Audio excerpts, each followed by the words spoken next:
Malam Ibu dosen dan teman-teman. Perkenalkan, nama saya Cika Tiffany Malengklar, NIM 22410122. Kelas D Manajemen, asal Universitas Kristen Artawacana. Mata kuliah Manajemen Keuangan Daerah. Dosen pengampu Ibu Juliet Genoveva Jaratari, Sarjana Ekonomi, Magister Manajemen. Baik, di sini saya akan menjelaskan tentang prediksi pendapatan di Kota Jambi. Teknik perkiraan pendapatan. Dalam memprediksi pendapatan di Kota Jambi, saya menggunakan teknik kuantitatif. Ada macam-macam teknik kuantitatif, diantaranya yang pertama, 1. Teknik simple moving average. Yang kedua, teknik exponential smoothing. Yang ketiga, teknik transformation moving average. Yang keempat, teknik regresi dengan model ekonometrika. Yang pertama, saya akan menjelaskan tentang teknik simple moving average atau SMA. Pendapatan Kota Jambi tahun 2016 sampai 2021. Yang pertama, di tahun 2016, pendapatan Rp1.571.332.000. Tahun 2017, pendapatan Rp1.500.600.000. Tahun ketiga 2018, pendapatan Rp1.624.880.000.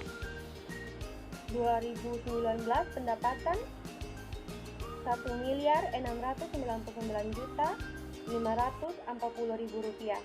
2020, pendapatan Rp1.621.830.000.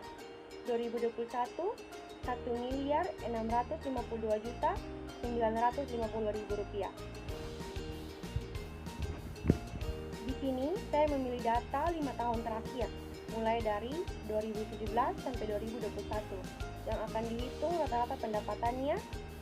Pendapatan rata-rata tahun KN sama dengan total pendapatan tahun KN sebelumnya per jumlah tahun KN, sama dengan Rp1.500.600.000 ditambah dengan Rp1.624.880.000 ditambah dengan Rp1.699.540.000 ditambah dengan Rp1.621.830.000 ditambah dengan Rp1.652.950.000 dibagi dengan 5 sama dengan Rp8.099.800.000 dibagi dengan 5 sama dengan Rp1.619.960.000.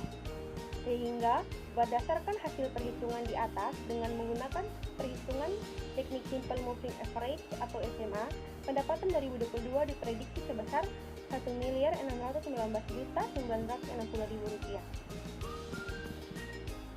Yang berikut saya akan menjelaskan yang kedua tentang teknik exponential smoothing atau EXS.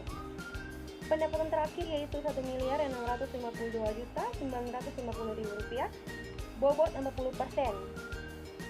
atau 0,4, sedangkan untuk tahun-tahun sebelumnya diberi bobot 60% atau 0,4. Pendapatan rata-rata untuk 5 tahun sebelumnya sama dengan Rp1.571.332.000 ditambah dengan Rp1.500.600.000 ditambah dengan Rp1.624.880.000 ditambah dengan Rp1.699.540.000 ditambah dengan Rp1.621.830.000 per 5 sama dengan Rp8.018.182.000 dibagi dengan 5 sama dengan Rp1.603.636.400.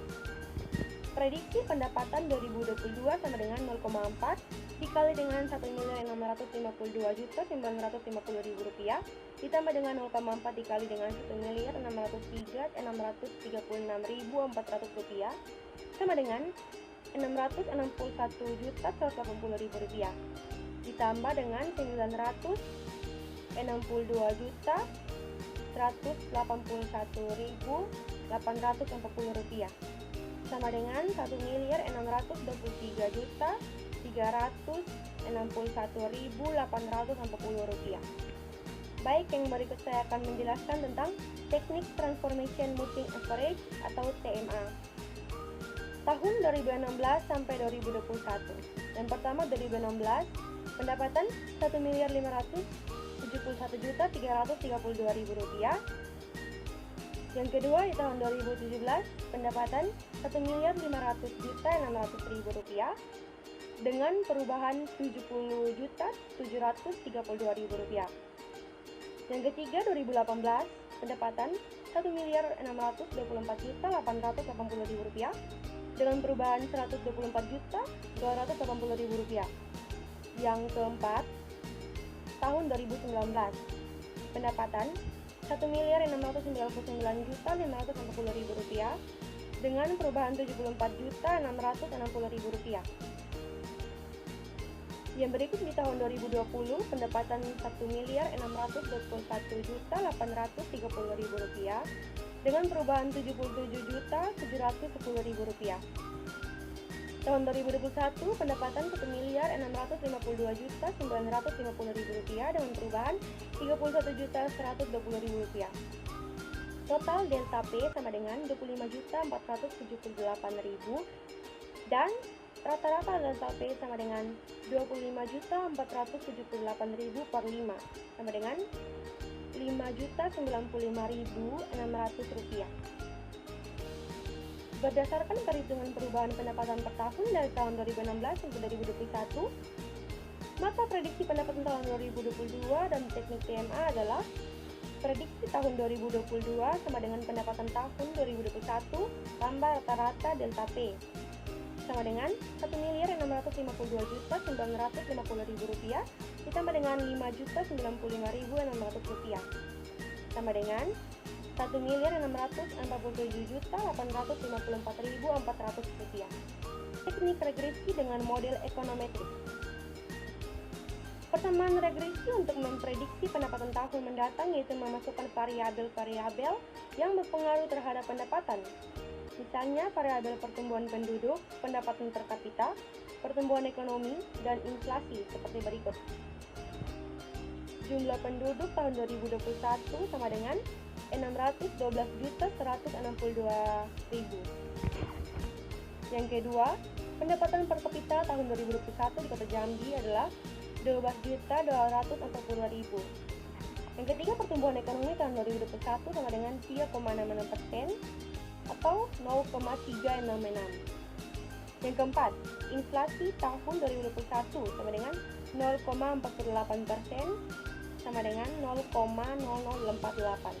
Sehingga persamaan regresinya dapat ditulis Y sama dengan A tambah B1 X1 tambah B2 X2 tambah BJ tambah J. 2022 atau Y sama dengan pendapatan 2021 ditambah dengan jumlah penduduk ditambah dengan pendapatan per kapita ditambah dengan pertumbuhan ekonomi dan inflasi sama dengan Rp1.652.950.000 ditambah dengan Rp612.162.000 ditambah dengan Rp12.240.000 ditambah dengan 0,0366 ditambah dengan 0,0048. Didapatkan hasilnya sama dengan Rp1.654.402,04. Yang berikut menilai akurasi prediksi. AP sama dengan prediksi kurang hasil sesungguhnya dibagi hasil sesungguhnya. Yang pertama, teknik simple moving average. AP sama dengan Rp1.619.960.000 dikurang dengan Rp1.668.660.000 dibagi dengan Rp1.668.660.000. Dapatkan hasilnya sama dengan 0,029 atau 29%. Yang kedua, teknik exponential smoothing. AP sama dengan Rp1.661.361.840 dikurang dengan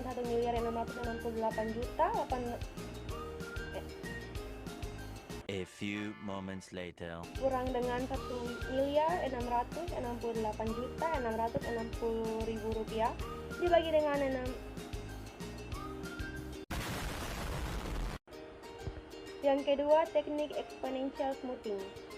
AP sama dengan 1.623.361.840 rupiah dikurang dengan 1.668.660.000 rupiah dibagi dengan 1.668.660.000 rupiah. Didapatkan hasilnya sama dengan 0,27 atau 27%. Yang ketiga, teknik transformation moving average. AP sama dengan 1.647.854.400 rupiah dikurang dengan 1.668.660.000 rupiah dibagi dengan 1.668.660.000 rupiah. Didapatkan hasilnya sama dengan 0,12 atau 12%. Yang keempat, teknik regresi dengan modal ekonometrika. AP sama dengan 1.654.574.402,04 rupiah dikurang dengan 1.668.660.000 rupiah. Didapatkan hasilnya sama dengan 0,009 atau 9%. Jadi dapat ditulis sebagai berikut: SMA sama dengan 29%, EXE sama dengan 27%, TMA sama dengan 12%, ekonometrika sama dengan 9%. Baik, yang berikut saya akan menjelaskan tentang faktor yang dapat mempengaruhi penyimpangan terhadap prediksi pendapatan di Kota Jambi. Beberapa faktor yang dapat mempengaruhi penyimpangan terhadap prediksi pendapatan di Kota Jambi yang perlu dipertimbangkan oleh pemerintah daerah dalam menetapkan asumsi anggaran meliputi: yang pertama, perubahan kebijakan fiskal dan pajak, yaitu perubahan dalam kebijakan fiskal dan pajak baik di tingkat lokal maupun nasional dapat mempengaruhi jumlah pendapatan yang diperoleh oleh pemerintah daerah. Yang kedua, perubahan dalam aktivitas ekonomi, yaitu fluktuasi dalam sektor ekonomi lokal seperti penurunan aktivitas industri atau perdagangan dapat mempengaruhi pendapatan daerah secara langsung. Yang ketiga, ketidakpastian eksternal, yaitu faktor-faktor eksternal seperti perubahan kondisi ekonomi global, harga komoditas, atau perubahan kebijakan pemerintah pusat juga dapat berdampak pada pendapatan daerah. Yang keempat, pertumbuhan populasi, yaitu pertumbuhan populasi yang lebih lambat atau lebih cepat yang diharapkan dapat mempengaruhi permintaan akan layanan publik dan pendapatan yang dihasilkan dari pajak, properti, dan pajak lainnya. Dan yang kelima, efisiensi pengumpulan pajak, yaitu kinerja dalam pengumpulan pajak dan pengelolaan keuangan daerah juga dapat mempengaruhi pendapatan yang sebenarnya dibandingkan dengan perkiraan. Saran untuk meningkatkan perkiraan dan penganggaran di masa mendatang Kota Jambi dapat mempertimbangkan beberapa saran dan rekomendasi berikut. Yang pertama, analisis data yang lebih mendalam. Melakukan analisis data yang lebih mendalam terkait dengan tren ekonomi lokal, demokrasi, kebijakan fiskal, dan faktor-faktor lain yang mempengaruhi pendapatan daerah. Hal ini dapat dilakukan dengan memanfaatkan data historis serta melakukan survei dan studi pasar secara berkala. Yang kedua, keterlibatan pihak terkait, yaitu melibatkan berbagai pihak terkait termasuk ahli ekonomi, akademisi, pengusaha lokal, dan masyarakat sipil dalam proses perencanaan dan penganggaran. Yang ketiga, peningkatan transparansi dan akuntabilitas, yaitu meningkatkan transparansi dalam penggunaan anggaran serta akuntabilitas dalam pengelolaan keuangan daerah. Hal ini dapat dilakukan dengan menyediakan informasi yang lebih mudah diakses oleh publik mengenai penggunaan anggaran dan hasil pencapaian. Dan yang keempat, fleksibilitas dalam penganggaran, yaitu memperkenalkan pendekatan penganggaran yang lebih fleksibel yang memungkinkan penyesuaian cepat terhadap perubahan kondisi ekonomi dan keuangan. Pendekatan ini dapat mencakup penggunaan anggaran berbasis kinerja atau penggunaan anggaran dinamis. Yang kelima, peningkatan kapasitas SDM, yaitu melakukan pelatihan dan pengembangan kapasitas bagi staf yang terlibat dalam proses perencanaan dan penganggaran. Pengetahuan dan keterampilan ditingkatkan akan membantu dalam melakukan analisis yang lebih baik, serta pengambilan keputusan yang lebih tepat. Baik, sekian presentasi dari saya. Terima kasih dan shalom. Tuhan Yesus memberkati.